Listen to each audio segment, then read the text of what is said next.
Assalamualaikum warahmatullahi wabarakatuh. Kembali lagi di acara paling fenomenal.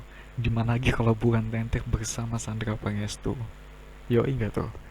Ya kan kita intro dulu. Teng teng teng teng teng teng teng teng. Gitu loh.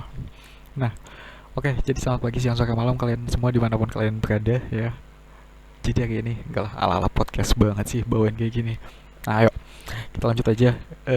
Jadi ini soal pendapatan, ini dapat dari kelas sebelah ya. Ini jawabannya juga jawaban kelas sebelah, katanya udah dibahas sama dosen. Jadi ya kita bahas ya. Oke, kita bahas. Nah, pertama ini kita diminta untuk menjurnal anggaran DIPA ya. Kita buat jurnal anggaran untuk DIPA-nya, ini single entry. Nah, intinya gini aja, kalau untuk jurnal anggarannya itu untuk DIPA itu sendiri ya, ketika belanja itu maka allotment belanja apa ditulis di sini.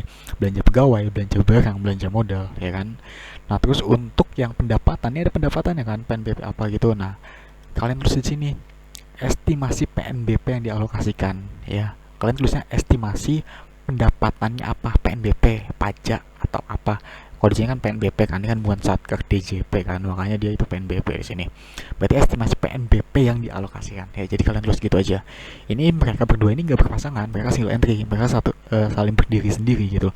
Allotment belanja pegawai ini berapa, allotment belanja barang berapa, allotment belanja modal berapa gitu. Nah terus jadi kalau untuk belanjanya itu sendiri itu di debit, kalau untuk pendapatannya itu di kredit di sini ya. Oke, jadi belanja ini kan ibaratnya sama kayak beban lah ya. Satu saldo normal di debit, kalau PNBP itu kan pendapatan saldo normal di kredit. Nah, ya udah itu di situ ditulis di kredit untuk pendapatannya. Pendapatannya itu tulisannya estimasi pendapatannya itu apa? Kalau PNBP ya PNBP gitu kan. Estimasi PNBP yang dialokasikan, ngono loh ya. Ditulis di dua-duanya ya, jangan satu doang. Kalau di dosenku sih ya, dosenku itu sebenarnya ditulis salah satu aja nggak apa-apa sih, ditulis di jurnal kas doang maksudnya, itu nggak apa-apa. Nah tapi kalau menurut PMK 212 itu ya itu kita tulis semuanya di jurnal kas sama jurnal aktual, sama tulisnya sama, oke ya. Nah selanjutnya di sini kita masuk ke dalam yang ini saya, kita gedein dulu.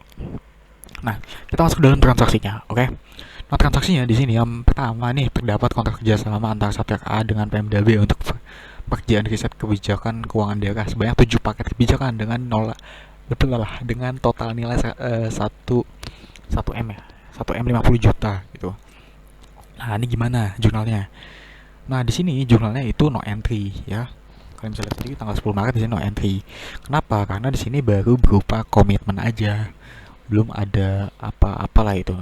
Nah jadi ketika baru berupa komitmen aja, kalau di sini ya, nih baru kontrak ini kan komitmen kan ya, sama aja lah itu lah. Kalau berupa komitmen aja, kalau di pendapatan itu dia itu di sini no entry ditulisnya ya. Kalau di belanja itu nanti tergantung, bisa kalau expendable, kalau enggak deh, kalau di belanja itu sama aja ditulis, sama kalau di belanja itu ditulis ada jurnalnya. Nah selanjutnya di ini jawaban dari dosen, ini udah dibahas sama-sama, jadi ya kita ikutin jawabannya. Aku cuma pengen ngasih penjelasannya aja tentang ini gimana. Nah terus tanggal 15 Mei nih, 15 Mei kita baca dulu. Oke, kasih paham lu nih. Terdapat penerimaan PNBP dari jasa penyewaan keuangan untuk digunakan PTA sebesar 60 juta disetorkan langsung ke rekening kas umum negara. Nah, ketika dia disetorkan langsung ke rekening kas umum negara, maka akan kita catat juga di buku kasnya, karena itu ini umumnya itu ya, ketika ada kas masuk atau kas keluar ke kas umum negara, itu tuh di buku kasnya itu dicatat gitu loh ya. Jadi ya langsung kita tulis aja jurnalnya apa ya. Jurnalnya ya eh, se jurnalnya di sini berarti didel ya. Didel ini artinya uangnya tuh diterima ke kun ya, ke kas umum negara itu. Didel itu simpelnya gitu ya, tapi kalau pengertian secara panjang aku juga nggak tahu sih. Kalau aku tuh pahaminnya gitu, didel itu uang masuk ke kas umum negara, dikel itu uang keluar dari kas umum negara gitu. Kalau aku tuh pahaminnya gitu. Pengertian panjangnya aku nggak tahu ya. Jadi ini dikel itu ditagihkan ke entitas lain gitu loh. Jadi kan si bun itu kan uangnya kan ada di sana semua kan, ada di kas negara semua kan, ada di bun kan. Nah itu ditagihkan ke entitas lain itu ya gitu kita gitu. Ditagihkan kita lain, diterima dari entitas lain. Nah dari entitas lain itu maksudnya itu gitu kita itu kan sebagai satker ya gitu. Itu pemahamanku gitu sih, kalau salah bisa dibetulin aja. Nah terus untuk di kreditnya ini pendapatan ya, jadi kita langsung ngakuin dia sebagai pendapatan dan kita menyetor dia ke kas negara. Enggak kita yang menyetor sih, ini langsung di setor sama sananya, jadi kayak langsung setor ke kas negara. Di kreditnya di sini pendapatan ya, artinya pendapatan di kredit itu pendapatan bertambah artinya. Ya, kita ngakuin di sini sebagai pendapatan. Kenapa? Karena di sini PNBP ya, PNBP-nya Satker itu, makanya kita mengakui dia sebagai pendapatan. Beda halnya ketika misalnya ada pemungutan pajak di sini. Ya karena Satkernya bukan DJP, ya kita nggak mengakui dia itu sebagai pendapatan, kita mengakui dia itu sebagai utang ya. Makanya di sini kita akui sebagai pendapatan karena dia ini merupakan PNBP ya, PNBP dari pada Satker yang bersangkutan. Nah, ini didel sebesar 60 juta, ya langsung kita akuin pendapatan sebesar 60 juta juga. Nah, di buku kasnya tadi berpengaruh ya. 60 juta, nah pendapatannya ini pendapatan LRA yang akan mempengaruhi laporan realisasi anggaran. Kalau yang di buku akrual itu akan mempengaruhi laporan operasional. Oke, ya ini sama. 60 juta semuanya kita tulis. Oke. Oke, clear ya, aman ya, aman. Nah, terus selanjutnya kita lanjut lagi nih, gaskan. Oke. Saat AA telah melakukan penyelesaian 4 paket penelitian ditandai dengan berita acara penyelesaian pekerjaan BLPP yang ditandatangani dengan kedua pihak. Nah, ini ya. Jadi ini ada apa ya ibaratnya, Satker A telah melakukan penyelesaian 4 paket penelitian ditandai dengan berita acara penyelesaian pekerjaan. Oh, jadi gini, kita tuh kan Satkernya kan, kita udah menyelesaikan pekerjaan yang diminta sama Pemdab gitu loh, sebanyak 4 pekerjaan gitu loh. Tapi kita belum menerima uangnya, kita udah menyerahkan barang kita ke mereka, tapi kita belum menerima uangnya ya. Jadi kasusnya gitu di 10 Juni. Maka dari itu di sini kita jurnal piutang PNBP-nya bertambah ya, karena itu menjadi piutang kita sebagai Satker kan. Piutang PNBP-nya bertambah 600 juta. 600 juta berapa ini? 600 juta atau berapa? Iya 600 juta sih kayaknya sih. Nah, terus pada pendapatan LO-nya ya, jadi kita akui sebagai pendapatan. Kenapa udah bisa kita akuin sebagai pendapatan? Toh uangnya belum kita terima ya, karena ini basis akrual, basis pengakuan. Karena penyelesaian pekerjaannya itu, karena pekerjaannya itu udah kita selesain, makanya di sini kita bisa akuin sebagai pendapatan gitu loh. Ya, di jurnal kasnya ini nggak perlu ditulis ya, karena nggak ada melibatkan kas masuk atau kas keluar, nggak ada realisasi pendapatan ataupun realisasi belanja di sini, maka di buku kasnya itu nggak perlu ditulis. Nah, nih angka 600 juta ini ya, ini dapat dari mana sih? Ya itu dapat dari sini nih. Di awal kalian lihat deh, di awal ini 1050 juta kan untuk 7 paket kebijakan. Oke. Berarti satu paket kebijakannya itu berapa? 1050 dibagi 7 kan. Nah, itu berarti nilainya berapa? Satu paket kebijakannya 150 nggak sih? Nah, di 10 Juni di sini 4 paket pekerjaan. Berarti 150 kali 4, yaitu sebesar di sini 600 juta. Ya, makanya di sini 600 juta. Oke sip. Oke, aman. Nah, terus selanjutnya di sini Pemdab ya. Kita ke yang selanjutnya nih. Saya 20 Juni. Saya Pemdab melakukan pembayaran atas paket penelitian yang diselesaikan sejumlah 600 juta. Nah, tadi kan kita udah menyelesaikan penelitian. Nah, penelitian itu ibaratnya kayak kita kasih lah ke dia gitu loh, ke Pemdab. Tapi kita belum menerima uangnya, makanya di sini tanggal 10 Juni itu kita masih belum ada kayak berbau didel gitu, berbau kas-kas gitulah. Ya ini masih pengakuan aja, pengakuan pendapatan. Nah, di tanggal 20 Juni ini ya kita udah menerima uangnya, ya kan? Maka dari itu di sini kita akuin dia, bukan kita akuin, kita tangkap dia sebagai realisasi kan. Artinya apa? Ini ada akun didel ya kan? Ada realisasi pendapatan, artinya di buku kasnya ini kita tulis deng, ya kan? Nah, jadi di sini akunnya itu saya ini ada dua, kenapa ya? Oh, gini. Jadi sebenarnya akun utamanya tuh ini detail pada piutang PNBP ya, detail pada pendapatan LRA. Nah, karena sebelumnya kita udah mengakui ini ya, kita udah mengakui, maka kita balik dulu jurnalnya untuk menghilangkan akun-akun ini. Ya, untuk menghilangkan akun ini, akun pengakuan kita sebelumnya. Karena di sini udah ada realisasi pendapatan kan. Jadi pendapatan LO PNBP pada piutang PNBP-nya ini kita balik dulu ya kan. Jadi sehingga akun mereka ini kayak hilang gitu loh, ya kan, saling menghilangkan. Nah, terus selanjutnya didel pada pendapatan LO. Nah, ini kita akuin nih sebagai pendapatan, kita akuin udah ada uangnya lah ibaratnya ya, makanya di sini didel kan, didel 600 juta pada pendapatan, kita akuin lagi sebagai pendapatan lagi nih, ya kan, sebesar 600 juta. Terus di buku kasnya itu pendapatan LK PNBP dikredit dan didelnya itu debit 600 juta juga sama. Oke. Ya, sampai sini ya, aman ya. Sebenarnya pakai ini juga bisa sih, ini langsung didel pada piutang PNBP ya. pakai ini bisa atau pakai ini bisa, tapi aku sih lebih enak pakai ini. Jadi kita balik dulu jurnalnya, kayak lebih gampang gitu loh dipahaminnya. Dibalik dulu jurnal yang ini buat menghilangkan, setelah itu kita akuin sebagai ini, di buku kasnya makanya ditulis kita akuin udah ada kas masuk nih, makanya di buku kasnya ditulis, ya kan.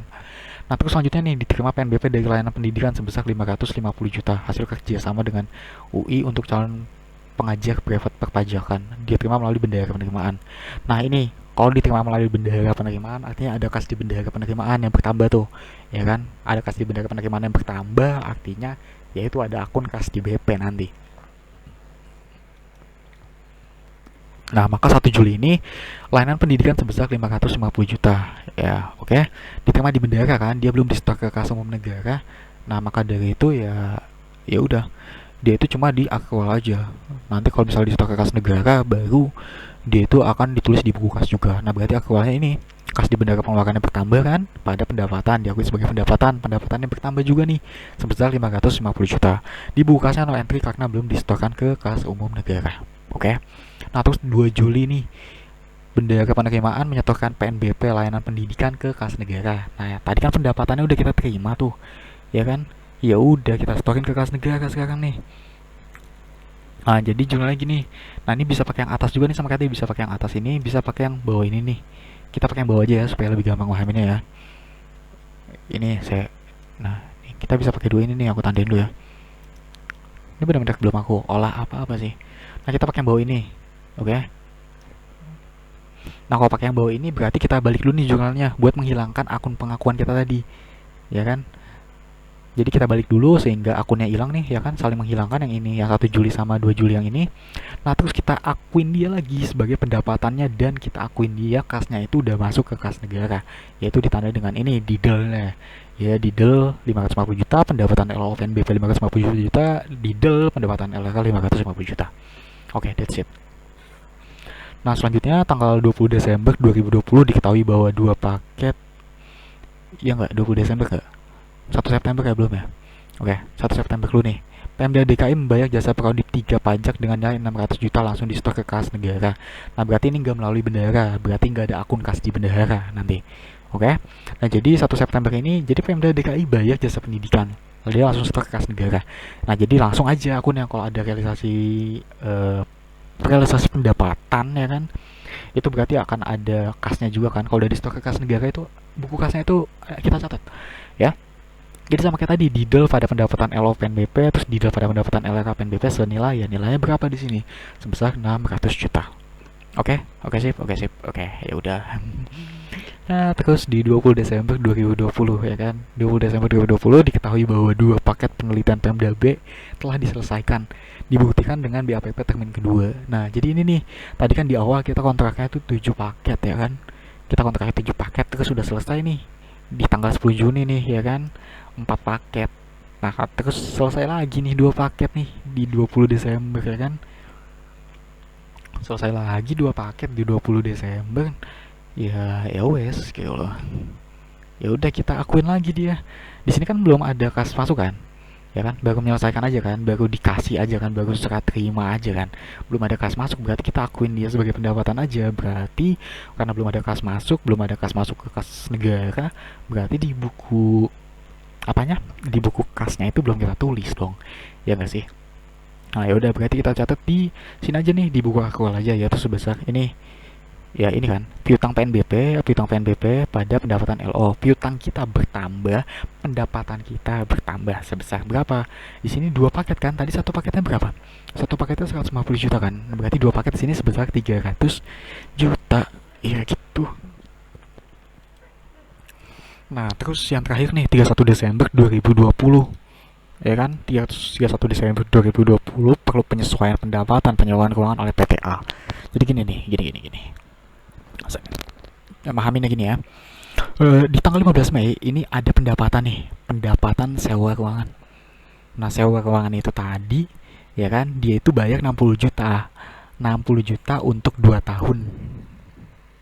Nah, untuk 60 juta ini untuk 2 tahun berarti per bulannya itu berapa sih? Ya, 60 juta bagi 24 kan berarti kan. Per bulannya berapa? 60 juta dibagi 24, saya aku ngitung juga. 60 dibagi 24. Nah, 60 juta dibagi 24. 2 tahun ini kan berarti kan 12 bulan kan, dikali 2 kan. 24 tahun, 24 bulan kan. Nah, jadi 60 juta ini untuk 2 tahun, untuk 24 bulan. Nah, kita hitung dulu per bulannya berapa di sana. Per bulannya itu sebesar 60 juta dibagi 24, 2 juta 500 ya kan. Per bulannya itu 2 juta 500. Oke, ingat itu ya. Per bulannya 2 juta 500 sewa ini tadi. Nah, sampai 31 Desember 2020 si PTA ini dia itu udah pakai sewanya berapa bulan sih? Gitu. Ini 15 Mei kan. Ini kalau apa ya? Kalau dulu tuh kalau nggak salah di akuntansi itu tanggal 15 apa ya? Kalau dari tanggal 15, kalau di atas tanggal 15, tanggal 16 itu nggak diakuin. Jadi misalnya ini tanggal 16 Mei ya. Misal tanggal 16 Mei berarti Mei-nya itu nggak usah dihitung. Kayak langsung Juni, Juli, Agustus gitu. Nah, karena ini masih tanggal 15, jadi kalau misalnya tanggal 15 ke bawah itu dihitung jadi Mei, Juni, Juli, Agustus sampai September sampai Desember gitulah. Tapi nggak tahu sini tanya dosen kalian masing-masing ya cara ngitungnya gimana ya tanggal-tanggalnya ini. Jadi dihitung 1 bulan gitu. Kalau misalnya tanggal 15 ke atas itu tanggal 16 ya, mulai tanggal 16 itu udah nggak dihitung 1 bulan. Tapi di bawah tanggal 16, tanggal 15 itu dihitung 1 bulan. Setahu gitu sih dulu ya. Ketika di pengakun. Nah, jadi gitu ya. Kita anggap ini kita masuk ya. Jadi bulan Mei-nya kita hitung. Jadi bulan Mei 1 bulan, Juni 2 bulan, Agustus 3, Juli itu 3 bulan, Agustus 4, September itu 5, Oktober itu 6, November itu 7, Desember itu 8. Nah, berarti si penyewa ini dia itu baru make ruangannya itu sebanyak 8 bulan, sedangkan sewa dia itu untuk 2 tahun gitu loh. Nah, artinya apa? Artinya ada pendapatan yang perlu kita, kayak ibaratnya perlu kita keluarin lah di tahun itulah. Tadi kita mengakui 60 juta kan. Kita mengakui 60 juta sedangkan 60 juta ini buat 2 tahun gitu loh. Ya kan? Tapi di tahun anggaran itu sampai 31 Desember 2020 itu tuh seharusnya tuh pendapatan kita tuh bukan 60 juta. Seharusnya pendapatan kita itu ya sebesar berapa bulan tadi? 8 bulan kan. Yaitu sebesar 2 juta 500 karena tadi 60 juta dibagi 24 bulannya ini itu kan 2 juta 500 kan. Per bulannya itu 2 juta 500 kan. Ya. Jadi pendapatan yang harusnya kita akuin itu sebesar 8 bulan aja gitu loh. Jadi sebesar 8 bulan kali 2 juta 500 itu sebesar 20 juta kan. Ya kan 20 juta kan. Jadi seharusnya tuh kita mengakui pendapatannya itu sebesar 20 juta aja, enggak 60 juta gitu loh. Sampai 31 Desember 2020. Nah, nanti di tahun yang anggaran yang akan datang itu kita akuin lagi sebagai pendapatan tuh. Nah, jadi pertama-tama 31 Desember kan dulu nih. 31 Desember ya, sebelumnya kita mengakui pendapatan ini apa? 60 juta kan nih pendapatan LO ini kan. 60 juta kan kita akuin ya kan. Nah, seharusnya berapa? 20 juta aja kan, karena cuma 8 bulan. Nah, artinya ada 40 juta yang ibaratnya perlu kita keluarkan dari laporan kita pada tahun itu gitu loh, pada tahun 2020. Ya, jadi gini, jumlahnya pendapatan LO, pendapatannya di debit sebesar 40 juta sama pendapatan diterima di mukanya sebesar 40 juta. Jadi pendapatannya dikurangin 40 juta. Kenapa? Ya karena itu tadi, karena dia sewanya baru 8 bulan aja. Ya kan, baru 20 juta yang berhaknya. Yang 40 jutanya ini belum berhak buat dia di tahun itu gitu loh. Ya. Karena si penyewanya itu baru nyewa sebesar 20 juta aja, sebesar 8 bulan aja. Nah, jadi ya gitulah. Oke. Nah, nanti di tahun anggaran yang akan datang di tahun 2021. Nah, ini tuh dibalik lagi nih. Jadi nanti pendapatan diterima di muka pada pendapatan itu di Januari 2021 ya, dibalik lagi sebesar 40 juta juga gitu ya. Oke, jadi sekian dulu. Kalau mau nanya aja PC aja, oke. Ya kalau ada yang salah betulin lah, bantu betulin lah di bawah lah ya. Oke, sekian dulu. Wassalamualaikum warahmatullahi wabarakatuh.